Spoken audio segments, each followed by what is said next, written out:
ज्यांना ज्यांना बोलता येतंय त्यांनी घोषणा द्यायला हरकत नाही। छत्रपती शिवाजी महाराज की, धर्मवीर छत्रपती संभाजी महाराज की, भारत माता की, पुण्यश्लोक अहिल्यादेवी होळकरांचा, महात्मा बसवेश्वर महाराजांचा, लोकशाही अण्णाभाऊ साठेंचा, विश्वरत्न महामानव डॉक्टर बाबासाहेब आंबेडकर की, राजे उमाजी नाईकांचा, महात्मा ज्योतिबा फुलेंचा,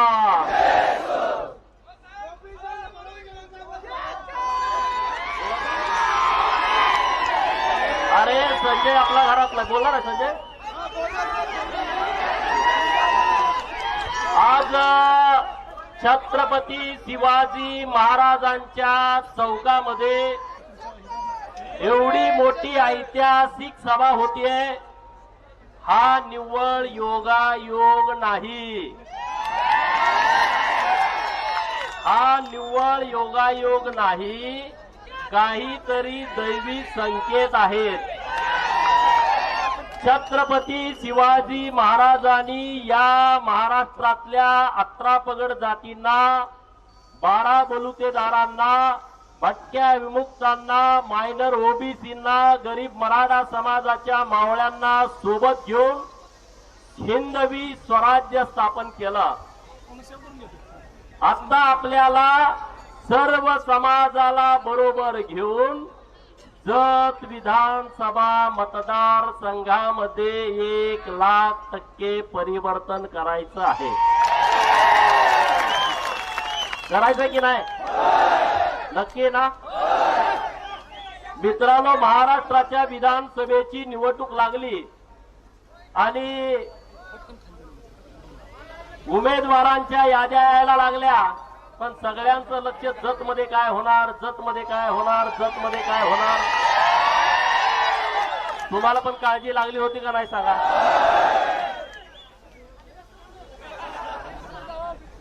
तुमच्या सर्वांच्या पाठबळामुळं, तुमच्या सर्वांच्या ताकदीमुळं भारतीय जनता पार्टीचे वरिष्ठ नेते माननीय देवेंद्र फडणवीस साहेब, पक्षाचे अध्यक्ष माननीय चंद्रशेखर बावनकुळे साहेब आणि आपली केंद्रीय समिती माननीय पंतप्रधान नरेंद्र मोदी साहेब, माननीय अमित शहा साहेब, माननीय जे.पी. नड्डा साहेब आणि आमचे सहकारी मित्र सदाभाऊ खोत साहेब यांच्यामुळं आणि डॉक्टर आळणी साहेबांसारखे माझे असंख्य सहकारी इथले आहेत की ज्यांची सगळ्यांची नावं घेऊ शकत नाहीत, यांच्या पाठपुराव्यामुळं आणि तुमच्या आशीर्वादामुळं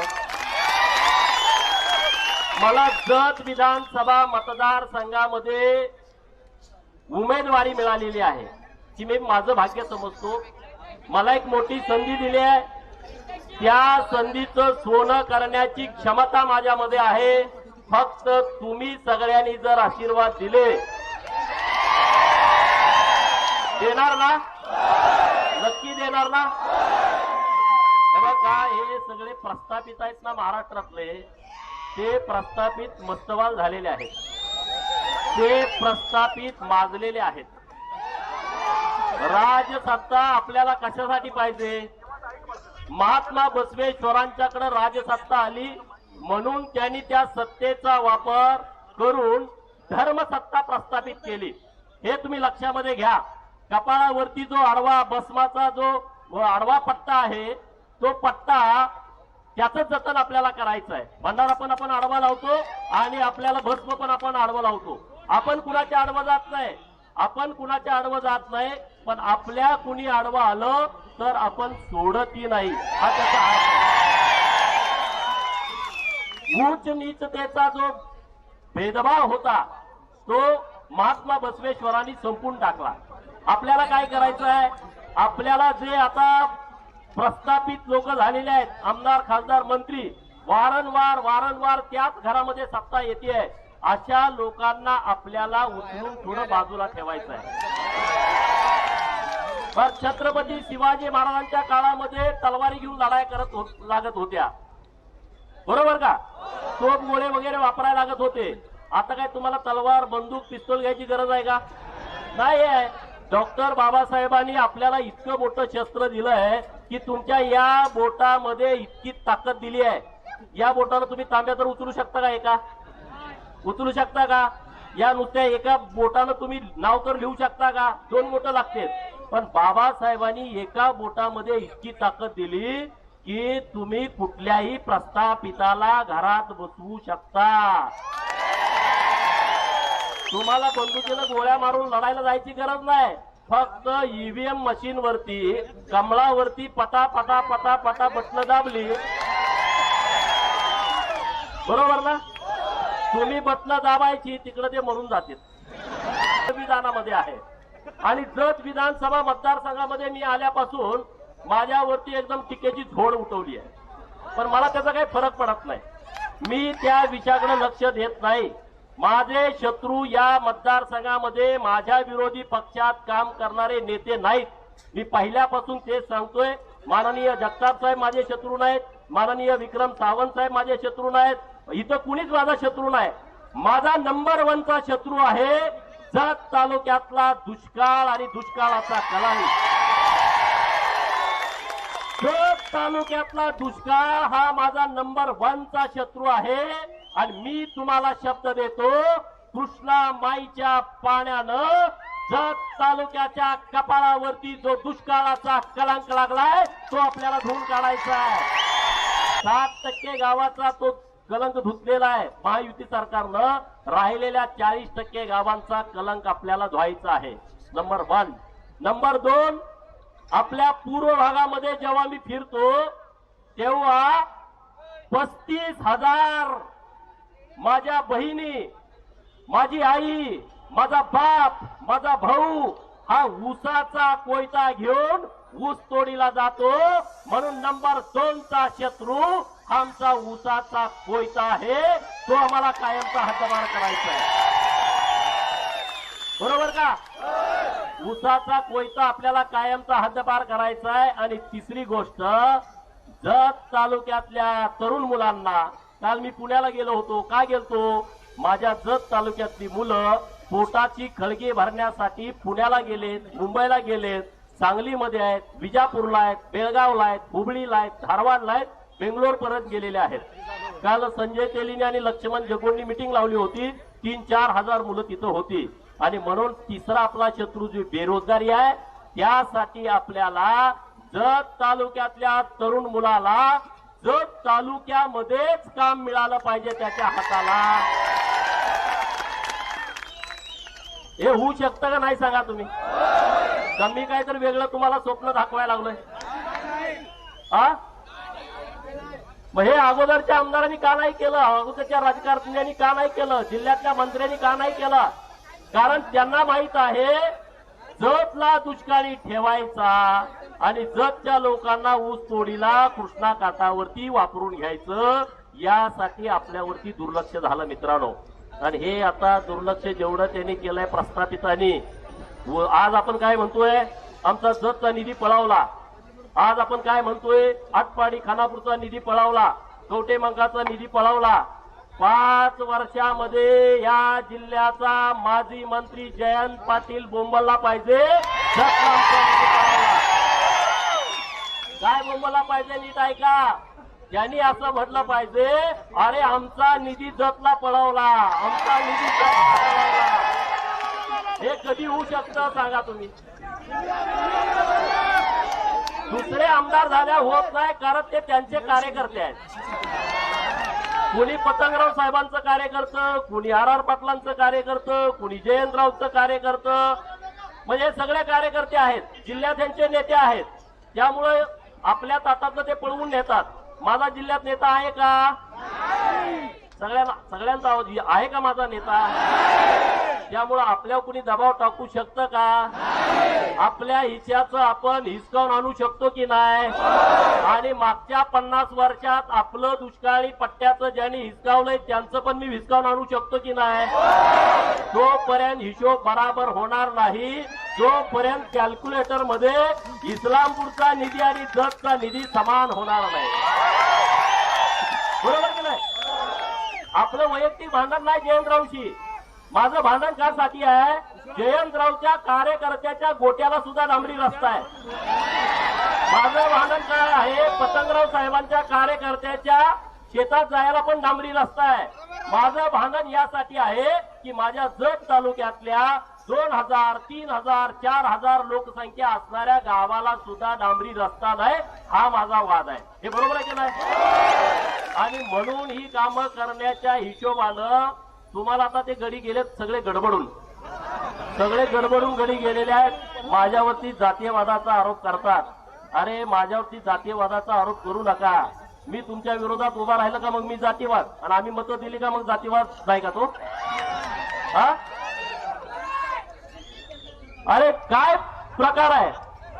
या महाराष्ट्राच्या विधान परिषदेमध्ये मी जेवढ्या समाजाचे प्रश्न मांडले असतील, मी ओपन चॅलेंज करतो, कुठल्याच आमदारानं विधान परिषदेमध्ये सगळ्या समाजाचे प्रश्न मांडले नसतील. मी जबाबदारीने बोलतोय, रेकॉर्ड काढून बघा, तिथं रेकॉर्ड मिळतं. आज माझे मित्र आहेत दौलत नाना सितोळे, आमचा रामोशी समाज, राजा नरवीर राजा उमाजी नायकांचं रक्त ज्यांच्या अंगामध्ये सळसळत आहे, आपले वीर सिंदूरचे लक्ष्मण यांचं रक्त ज्यांच्या अंगामध्ये सळसळत आहे. आमची मागणी काय होती? सरकारनं राजे उमाजी नाईक यांची जयंती साजरी करावी. आमची मागणी काय होती? पुण्यश्लोक अहिल्यादेवी होळकर यांची जयंती सरकारनं साजरी करावी. सरकारनं साजरी करायला काय खर्च येतो? सरकारी जयंती काय नाही, 4 होळीचा शासन निर्णय काढायचा. महाविकास आघाडीने काढला नाही का हो? आम्ही प्रयत्न केला, देवेंद्र फडणवीस साहेबांनी साथ दिली. पुण्यश्लोक अहिल्यादेवींची जयंती, राजे उमाजी नाईकांची जयंती सरकारच्या मार्फत साजरी झाली. सरकारच्या मार्फत साजरी होण्यानं काय होतं सांगा? आता आपण गावात साजरी करतो, पण जेव्हा सरकारचा निर्णय येतो तेव्हा तलाठी पळायला लागतो, ग्रामसेवक पळायला लागतो, पोलीस स्टेशनचा PI पळायला लागतो, तहसीलदार पळायला लागतो, प्रांत पळायला लागतो. का पळायला लागतो? अरे राजे उमाजी नायकाचा फोटो कुठे शोधून आणा, 7 सप्टेंबरला जयंती करायची आहे, नाहीतर सस्पेंड होईल. पुण्यश्लोक अहिल्यादेवीचा फोटो शोधून आणा, जर जिल्हाधिकारी कार्यालयामध्ये नाही केली तर आपल्यावर कारवाई होईल. ही सरकारमध्ये ताकद असते. म्हणून सरकारमध्ये जायचं असतं, त्यासाठी मला इथं पार्टीनं उभा केलंय आणि तुमच्या विश्वासावरती उभा केलंय, मित्रांनो. आणि म्हणून तुम्हाला माझी विनंती आहे, लोकांनी माझ्यावरती टीका केल्या, हा काहीतरी वेगळं बोलतोय. आता जत शहरामध्ये तुम्ही आहात, जत शहरामध्ये 12 वर्ष झाली नगर परिषद होऊन. किती वर्ष? 12 वर्ष. आता आपण रॅलीमधनं आलो ना, डाव्या बाजूला ती इमारत होती. वाईट वाटतं का नाही आपल्याला सांगा? जत हा महाराष्ट्रातला सगळ्यात मोठा तालुका आहे. या तालुक्याचं हे मुख्य केंद्र आहे.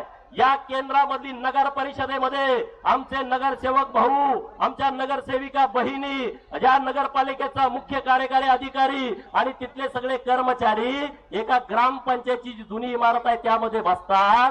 12 वर्षामध्ये तुम्हाला नगरपंचायतीची साधी इमारत करता आली नाही.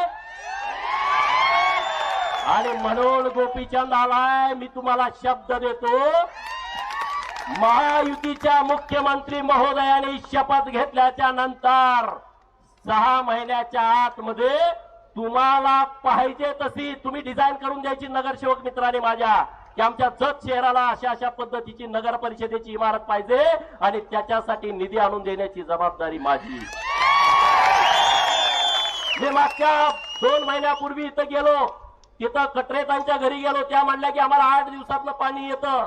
शहरामध्ये बिरनाचं तलाव घुशालाय आणि कोरड शहरातल्या घशाला 8 दिवस पाणी येत नाही. मी म्हणलं मला संधी द्या, मी जातो, सरकारकडे विनंती करतो. माननीय मुख्यमंत्री एकनाथ शिंदे साहेबांना आणि देवेंद्र फडणवीस साहेबांना भेटलो आणि 2 महिन्याच्या आतमध्ये 78.94 कोटी रुपयाची योजना मंजूर करून आणली.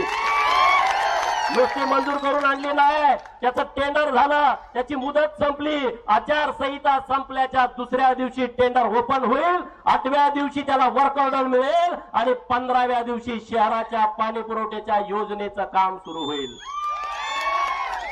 दुसरा विषय, आता आमचे अध्यक्ष आहेत तिथं, आमदार साहेब आहेत, तमनगाव आपले रवींद्र आरळी साहेब आहेत, नंतर आपले चंद्रशेखर गोपी साहेब आहेत. त्यांनी मला काय सांगितलं की गुड्डापूरला 11 कोटी रुपये कर्नाटकच्या सरकारनं दिलं. गुड्डापूरची देवी ही सगळ्या महाराष्ट्र आणि कर्नाटकातलं आराध्य दैवत आहे आणि महाराष्ट्र सरकारनं 1ही रुपया दिला नाही. आणि बिचारा त्या पुजाऱ्यांना सगळ्यांना मी म्हणलं तुमचा प्रस्ताव द्या, मी तुम्हाला 5 कोटी रुपयाचा निधी आणून देतो. त्यांनी प्रस्ताव दिला आणि माननीय गिरीश महाजन साहेबांनी 5 कोटी रुपयाचा निधी दानम्मा देवीसाठी दिला. त्याचं टेंडर झालं, त्याचं काम सुरू आहे. शिरोळमध्ये झडपी काका आले, लक्ष्मण जगोंड आले, तिथं म्हणले आमचं काळभैरवाचं मंदिर आहे, 3 कोटी रुपये द्या. त्यांना 3 कोटी रुपये दिले. दुसरा विषय MIDCचा पुढे आला, माझ्यावरती टीका झाली. हा इलेक्शन आल्यावरती लोकांना गाजरं दाखवायला लागलाय. MIDC कोळे असे असती का, MIDC अशी होती का, MIDC एवढ्या लवकर मंजूर होती का? अरे मी धन्यवाद देईन संजय तेलीन आणि उमदीतल्या शेतकऱ्यांना. मी त्यांना विनंती केली की तुम्ही 2000 एकर जमीन द्या, आपल्याला या जतचा चेहरा मोहरा बदलायचा आहे. माननीय उदय सामंत साहेब उद्योग मंत्री, माननीय मुख्यमंत्री आणि उपमुख्यमंत्री यांना विनंती केली की आमच्या जतला एक चांगली MIDC द्या. सरकारनं मान्य केलं. 2000 एकरामध्ये MIDC सरकारनं मंजूर केली. मित्रांनो, मंजूर केली.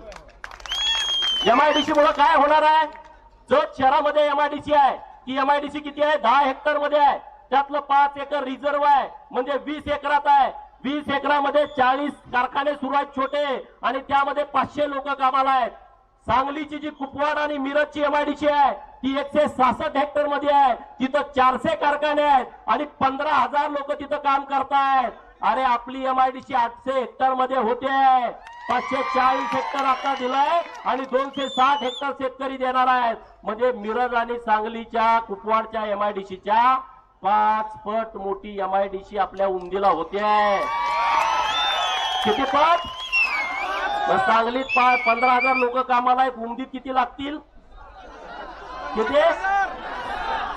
तुम्ही म्हणाला ह्यो काय काय सांगायला लागलाय, भारतीय विद्यापीठात बी इतकी लागणार, ती एवढी एकदा कसं काय लावायला लागलाय? मी तुम्हाला सांगतो, डॉक्टर बाबासाहेब आंबेडकरांच्या संविधानाला, छत्रपती शिवाजी महाराजांच्या इतिहासाला, नरवीर राजे उमाजी नायकांच्या पराक्रमाला, पुण्यश्लोक अहिल्यादेवी होळकर यांच्या धर्मनीती आणि राजनीतीला, महात्मा बसवेश्वरांच्या शिकवणीला आणि संत सेवालाल महाराजांच्या शक्तीला आणि बिरोबाच्या भक्तीला स्मरून मी तुम्हाला सांगतोय की जत तालुक्यामध्ये मला महाराष्ट्राची ग्रामीण भागातली उद्योग नगरी करायची आहे. त्यासाठी तुम्ही मला साथ द्या. हे होऊ शकतं.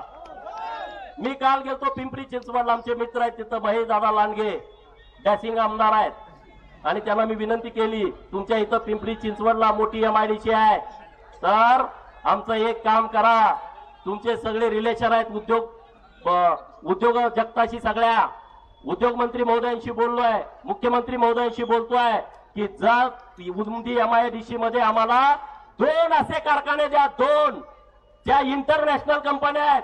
म्हणजे समजा टाटा ग्रुप आहे, रिलायन्सचा ग्रुप आहे, अदानींचा ग्रुप आहे, जिंदालचा ग्रुप आहे, बिर्लाचा ग्रुप आहे. अशातल्या 2 MIDC जर उमदीला आल्या ना, मी सांगतोय तिथं 2च कंपन्यामध्ये 10,000 पोरं कामाला जातील, 2च कंपन्यामध्ये, आणि ती जत तालुक्यातली जातील.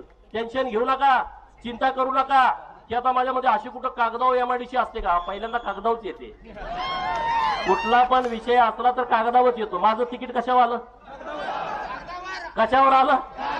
का माझ्या कपाळावर शिक्का मारला पार्टीनं, तू उमेदवार आहे म्हणून? एवढं पण कळत नाही लोकांना. मला खरंच विशेष वाटतो. म्हणे ती कागदाव MIDC आहे.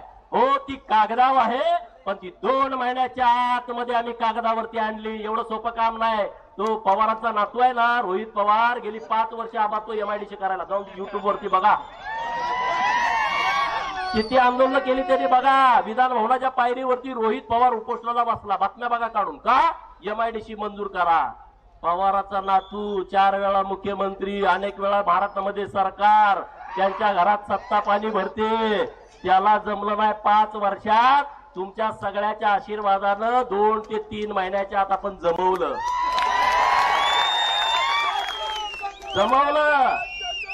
या शहरामध्ये अनेक रस्ते दिलेत, या शहरामध्ये गटारे दिलेत, अनेक समाजांना समाज मंदिर दिलेत.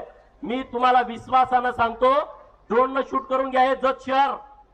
माझ्या जतच्या सगळ्या मित्रांना, काँग्रेसवाल्यांना पण माझं सांगणं आहे, हे जत शहर सगळं ड्रोन शूट करून घ्या. मी आज उमेदवारी अर्ज दाखल केला आहे आणि 2 वर्षानंतर, 1 वर्षानंतर, 3 वर्षानंतर, 4 आणि 5 वर्षानंतर दरवर्षी तुम्ही या शहराचं ड्रोन शूटिंग करून घ्या. एका बाजूला मी दाखवेल 2028 तारखेला ऑक्टोबरला मी अर्ज भरताना हे शहर असं होतं आणि 28 ऑक्टोबर 2025, 26, 27, 28, 29ला एवढा बदल करून टाकला. हे मी तुम्हाला पुरावे दाखवतो, पुरावे. बरोबर आहे ना? जतच्या विस्तार भागातल्या सगळ्या लोकांना माझी विनंती आहे, तुम्हाला रस्ता नाही दिला अजून, तुम्हाला पिण्याचं पाणी नाही, तुमच्याकडे गटारी नाही, मी देतो ना. कशाला चिंता करताय? सरकार तुमच्या पाठीमागे उभा करतो. जत तालुक्यातले सगळे रस्ते डांबरीकरण करणे, सगळे रस्ते सिमेंट कॉन्क्रीट करणे मी करून देतो सरकारच्या पाठीमागे लागून. आणि विकास निधी आणायला आम्ही काही कमी पडत नाही, कारण देवेंद्र फडणवीस साहेबांसारखा नेता, एकनाथ शिंदे साहेबांसारखा नेता आमच्या बरोबर आहे. हे काम करणारी लोक आहेत. आणि 2000 कोटी एकाच वेळेस जत तालुक्यातल्या म्हैसाळच्या योजनेला देणं येड्या गबाळ्याचं काम नाही. 2000 कोटी एका वेळेस. गाव जयंत पाटील साहेब होते ना, पालकमंत्री होते, जलसंपदा खात्याचे मंत्री होते, म्हणे 9 वेळा त्यांनी अर्थसंकल्प मांडला महाराष्ट्राचा. किती वेळा? 9 वेळा. महाराष्ट्राचं गेल्या बजेट आहे 7.5 लाख कोटीचं. किती? 7.5 लाख कोटीचं. आपल्याला किती पाहिजे होते? 2000 कोटी. नाही मिळाले. पण इथून 800 किलोमीटरवरती राहणाऱ्या देवेंद्र फडणवीस साहेबांनी आणि 450 किलोमीटर राहणाऱ्या एकनाथ शिंदे साहेबांनी हे 2 वेळेस 1000 कोटी आणि 1000 कोटी 2000 कोटी दिले आणि आता ते काम सुरू आहे. मित्रांनो, तुम्ही लक्षात घ्या कशा पद्धती काँग्रेसवाल्यांची मानसिकता चुकीची आहे. हे इंग्रजांनी स्थापन केलेली पार्टी आहे, लक्षात घ्या तुम्ही. इंग्रजांच्या काळामध्ये 1885 ला स्थापन झालेली ही पार्टी आहे. आणि तेव्हा असं ठरलं होतं, जेव्हा भारत देश स्वतंत्र होईल तेव्हा ही पार्टी तुम्ही समुद्रात नेऊन बुडवा, विसर्जित करा. पण ह्या गड्यांना लागली सत्तेची लाट आणि मग हे बसायला लागले सत्तेवरती आणि सत्तेवरती बसून महाराष्ट्राला लुटायला लागले, कारखाना सगळे हे घ्यायला लागले. आणि म्हणून जत तालुक्यातल्या सगळ्या लोकांना माझी विनंती आहे, लोणारी समाज माझा इथं मोठ्या प्रमाणात आहे, छोटा समाज, त्यांना महामंडळ स्थापन केलं. आपण विष्णुपंत दादरे यांच्या नावानं आर्थिक विकास महामंडळ लोणारी समाजासाठी स्थापन केला आहे. नाभिक समाजासाठी महामंडळ स्थापन केला आहे, वडार समाजासाठी महामंडळ स्थापन केला आहे, कैकाडी समाजाची महामंडळ स्थापन करण्याची मागणी आहे. माझा बंजारा समाज इथं राहतो जत तालुक्यामध्ये. श्री संत सेवालाल महाराजांच्या मंदिराचा जीर्णोद्धार करण्यासाठी सरकारनं 500 कोटीचा आराखडा तयार केला आणि तिथं काम निम्म पूर्ण झालेलं आहे. निम्म काम पूर्ण झालेलं आहे. एक ना अनेक विषय सरकारनं केलेले आहेत. आणि म्हणून माझी तुम्हाला विनंती आहे, आता मला उमेदवारी दिली आहे, डॉक्टर साहेब आहेत, दिग्विजय दादा आहेत, नामत साहेब आहेत, सगळे संजय तेली साहेब आहेत, सुनील भैया, एक तर पवार आपल्या बाजूला पाहिजे ना, सुनील भैया एकदम ताकदीनं आपल्या बरोबर आहे.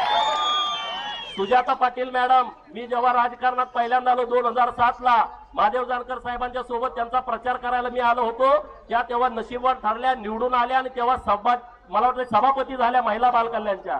सुभाष गोपी साहेब आहेत, अकाराम दादा पीळ देऊन इथं आहेत पहिल्या दिवसापासून माझ्यासोबत. अभिजित चव्हाण, कितीतरी नावं घेता येतील. एवढी सगळी लोक माझ्या बरोबर आहेत. चंद्रशेखर गोपी सारखा सिनियर माणूस माझ्या सोबत आहे. तरी पण वाटो म्हणे लिंगायत समाज यांच्या बरोबर नाही. अरे कसं काय असं होईल? मी सांगतो, लिंगायत समाजाला माझी विनंती आहे, आपल्याला एक महाराष्ट्रातलं वेगळं गणित मांडायचं आहे 2024 ला आणि त्याचा परिणाम तुम्हाला 29 ला दिसेल. गरीब मराठा समाजाच्या पोरांना माझी विनंती आहे की जे आता माझ्या बरोबर ताकदीनं उभा आहेत त्यांचा कुठंही अपमान होऊ देणार नाही. दिग्विजय भाई, अजिबात चिंता करू नका, मनात अजिबात काही ठेवू नका. माझा पण स्वच्छ आणि स्पष्ट स्वभाव आहे, तुम्ही अजिबात चिंता करू नका. शहरातली सगळी मंडळी आहेत, सगळे नगरसेवक आहेत शहरातले, जे माझ्या बरोबर ताकदीनं आले, त्या सगळ्यांचं मी मनापासून आभार व्यक्त करतो. आणि तुम्ही सगळेजण आला आज बऱ्यापैकी वातावरण टाईट झालंय. म्हणजे पार्टीकडे सुद्धा मेसेज गेला ना. पार्टीला पण वाटत होतं माझं काही तिथं आहे का नाही, माझ्याबरोबर लोक आहेत का नाही. आज तुम्ही खरं माझी आबरू वाचवली बरं का. सदाभाऊ कालपासून इथं बसूनच होते. सदाभाऊ आता गेले शिराळ्याचा अर्ज भरायला. तुम्ही चिंता करू नका, विकासाला निधी कमी पडणार नाही. मी परवा बंजारा तांड्यावरती गेलो, काय सुविधा नाहीत, काही सुद्धा सुविधा नव्हत्या तांड्यावरती. कुणाकडे जायचं आहे का, इथं मुलं आहेत हा. मी तुम्हाला सांगतो, तुमचे 5 स्टार तांडे करून देतो मी. माझ्या बरोबर राहावा तुम्ही.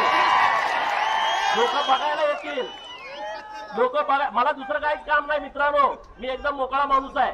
मला काही कारखाना घ्यायचा नाही, काय करायचं. काल माझ्यावर म्हणे आरोप केले भ्रष्टाचाराचा. अरे गोपीचंद वरती भ्रष्टाचाराचा आरोप करून गोपीचंद थांबत असतो काय. मर्सडीज गाडीला ब्रेक आहे पण गोपीचंदच्या गाडीला ब्रेक नाही. BMW ला, रेंज रोव्हरला ब्रेक आहे पण इकडे बिन ब्रेकची गाडी आहे. पण ती कुणाच्या पण अंगावर जात नाही, जिथं पाहिजे तिथंच अंगावर जाते. त्यामुळे इथं मला सगळे विरोध करतायत, ते माझे भाऊ आहेत. मी त्यांच्याकडे लक्ष देत नाही, त्यांना मी विरोध करणार नाही. त्यांनी उद्या जरी शिव्या दिल्या, मला माहिती ती मला शिव्या पण देणार आहेत उद्यापासून, पण मी त्यांच्याकडे लक्ष देत नाही. माझे वैचारिक शत्रू वेगळे आहेत. ज्यांनी तुमचं नुकसान केलं, ज्यांनी तुमच्यावरती अन्याय केला, ज्यांनी आपली सत्ता घेतली, मतं घेतली आणि आपल्या तालुक्यावरती अन्याय केलाय, ते आमचे शत्रू आहेत. ते वैचारिक शत्रू आहेत आणि त्यांना आम्ही विचारानं त्यांना टक्कर देणार आहोत. आणि त्यामुळे तुम्ही सगळेजण ताकदीन आला. या आज अर्ज भरण्यामध्ये तुम्ही एक ऐतिहासिक क्षणाचे साक्षीदार झाला. मी तुम्हाला विनंती करतोय की तुम्ही सगळेजण एकजुटीनं, एक दिलानं, एक मनानं तुम्ही आमच्या सोबत राहावा. मुस्लिम समाज बांधवांनी सुद्धा मला आता इथं पाठिंबा दिला सगळ्या लोकांनी येऊन. तर आम्ही सगळ्या लोकांच्या बरोबर व्यवस्थितपणे व्यवहारानं वागू. कुणावरती कसला अन्याय होऊ देणार नाही. कार्यालयामध्ये अनेक भ्रष्टाचार चालू अशा लोकांच्या तक्रारी होत्या. आपण चांगले अधिकारी आता इथं आणून बसवतोय. तुम्ही अजिबात चिंता करू नका. थोडं दुरुस्तीला वेळ जाईल. आता प्रांत साहेब चांगला माणूस आणलाय, तहसीलदार नवीन इथं चांगले आलेले आहेत, सगळं व्यवस्थित बीडीओ साहेब चांगले आलेले आहेत आणि एखादा दुसरा अधिकारी जरा कळ काढायला बघतोय. पण त्यांना सांगतो असल्या काही भानगडीत पडू नका. हे तुम्ही कुणाच्या आमदारांचं, माजी मंत्र्याचं ऐकून जर तुम्ही भानगडीत पडला तर बिचाऱ्यानं तुमचं खूप हाल होतील. या भानगडीत तुम्ही लपड्यात आमच्या पडू नका. या लपड्यामध्ये पडला तर ते अडचणीचं होऊन जाईल. म्हणून त्यांना माझी विनंती आहे, जत तालुक्यातल्या कुठल्याही माणसाला त्रास द्यायचा नाही, त्याच्याकडून पैसे मागायचे नाहीत.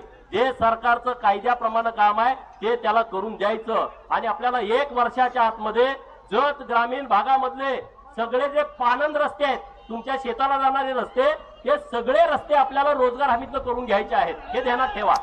सगळे रस्ते रोजगार हमीतून आपल्याला करून घ्यायचे आहेत. त्यासाठी अधिकाऱ्यांना मी पाठबळ देणार. जे कोणी लोक तक्रारी वगैरे करतात त्याला विनंती करणार. पण रोजगार हमी हा एकमेव पर्याय आहे की सगळे रस्ते आपले होऊ शकतात. त्यासाठी आपण ताकद तुमच्या बरोबर उभा करतो. तुम्ही चिंता करू नका. विनंती माझी एवढी आहे, मी लय वेळा निवडणुका लढलोय, लय वेळा मी निवडणुका लढलोय. 2009 ची विधानसभा, 2012 ची जिल्हा परिषद, 2014 ची विधानसभा, 2019 ची लोकसभा, 2019 ची विधानसभा. आता माझी 6वी निवडणूक आहे डॉक्टर साहेब. आता जर तुम्ही मला निवडून नाही दिला, मला घरातच बसावं लागेल. बरोबर का नाही सांगा. काय काय माणसं एकदम म्हातारी झाल्यामध्ये माझी शेवटची निवडणूक आहे. पण आता जर तुम्ही मला जनतेतनं निवडून नाही दिला, कारण मला जे नुसता बोलतोय याला लोक निवडून देत नाहीत. माझी तुम्हाला हात जोडून विनंती आहे, एक संधी मला द्या, एक चान्स तुम्ही मला द्या. या जतचं नाव जर महाराष्ट्रभर मी नाही केलं तर माझं नाव बदलून ठेवेन मी. आणि सांगलीचं सगळं राजकारण आहे ना, सांगलीचं सगळं राजकारण जिल्ह्याचं आहे ना, ते जत मधलं होईल एवढी क्षमता जत तालुक्यामध्ये आहे की नाही. खरं सांगा. 9 जिल्हा परिषद गट. अरे तुमचंच यायला पाहिजे ना सगळं. तुम्हाला विचारून जिल्ह्यात व्हायला पाहिजे. आम्ही तिथं म्हणतो आम्हाला एक सभापती पद द्या. नाही, आम्ही ठरवणार. आमचा तालुका ठरवणार, आमच्या इथली पोरं ठरवणार, इथले मतदार ठरवणार. इतकी ताकद जत तालुक्यामध्ये आहे. तुम्ही आमचा आतापर्यंत वापर करून घेतला, इथून पुढे वापर होऊ दिला जाणार नाही. आणि महाराष्ट्रामध्ये महायुतीचं सरकार परत येणार आहे मित्रांनो. काय येणार आहे? अनेक योजना केल्या आपल्या सरकारनं. कोतवालांचं मानधन वाढवलं, पोलीस पाटलांचं मानधन वाढवलं, अंगणवाडी ताईचं मानधन वाढवलं, मदतनीस ताईचं मानधन वाढवलं, कंत्राटी ग्रामसेवकाचं मानधन वाढवलं, शिक्षण सेवकाचं मानधन वाढवलं, रोजगार सेवकाला 8,000 नव्यानं मानधन देण्याचा निर्णय सरकारनं घेतला. होमगार्डांना 10 ते 80 रुपये दिवसाला पगार द्यायचा आणि त्याला 180 दिवस काम देण्याचा निर्णय घेतला. एक ना अनेक निर्णय. आणि त्यात सगळ्यात उच्चांकी झाला शेतकऱ्यांची वीज बिल माफ केली सरकारनं. 65,000 कोटी रुपये सरकारनं तुमचे भरलेत. किती? 65,000. कुणा नावावर लाईट कनेक्शन आहे? हात वर करा. बिल थकीत किती होतं तुमचं? 1 लाख, 1.5 लाख, 2 लाख. आता तुमच्या बिलावर 00 आलं का? आलं का? हात वर करून सांगा. 00 आलं का? अरे देवेंद्र फडणवीस साहेब आहेत म्हणून आपलं 00 झालं. 3 सिलेंडर मोफत. किती? 3 सिलेंडर. हम दो हमारे दो ला 3 सिलेंडर वर्षभर पुरते की नाही? हम दो हमारे दोन कोण कोण आहे? हात वर करा. सिलेंडर पुरतोय ना 4 महिने. हे योजना आणली आपल्या सरकारनं. आपलं सरकार बुद्धिवान आहे. बिंडोगांचं सरकार काँग्रेसवाले असतात. एसटी मध्ये 50% महिलांना सूट दिली आपण आणि कर्नाटक सरकारनं 100% सूट दिली की आता एसटी बंद पडत आली आहे, पगार पण होत नाही आणि आपली एसटी 50% महिलांना सूट दिल्यामुळं फायद्यात आली असं सरकार लागतं. आणि तुम्ही जरी काही गडबड केली तरी लाडक्या बहिणी मुख्यमंत्री आणि उपमुख्यमंत्री महोदयांना सोडून जाणार नाहीत. बरोबर का? त्या जाणार नाहीत. 7% सर्व्हे वाढलाय महाराष्ट्रातला. त्यामुळं पवारांचा पतंग कट झालाय. वरच्यावरच उडायला लागतो, खाली येऊ शकत नाही. जातीयवादाचं राजकारण, जातीय तेढ निर्माण करून आम्ही सत्तेत जाऊ हे स्वप्न त्यांनी बघू नये. आणि बहुजनांची सगळ्यात जबाबदारी आहे महायुतीच्या सरकार बरोबर ताकदीनं राहणं. जत तालुक्यातल्या लोकांना माझी विनंती आहे, हात जोडून विनंती आहे, एक संधी तुम्ही महायुतीला द्या. महायुतीचा मुख्यमंत्री महाराष्ट्रामध्ये होणार आहे. तिथं आमदार म्हणून तुम्ही मला पाठवा. मी निश्चितपणे त्या संधीचं सोनं करेन आणि जतचा चेहरा मोहरा बदलण्यासाठी पुढची 5 वर्ष प्रयत्न करेन. एवढंच या निमित्तानं सांगतो. एवढ्या मोठ्या संख्येनं तुम्ही आला त्याबद्दल डॉक्टर आळणी साहेबांच्या वतीनं, कारण ते आमचे इन्चार्ज आहेत सगळ्या बाबतीमध्ये, तर त्यांच्या वतीनं भारतीय जनता पार्टी महायुतीचे सगळे पक्ष, सगळ्या पक्षांचं मी मनपूर्वक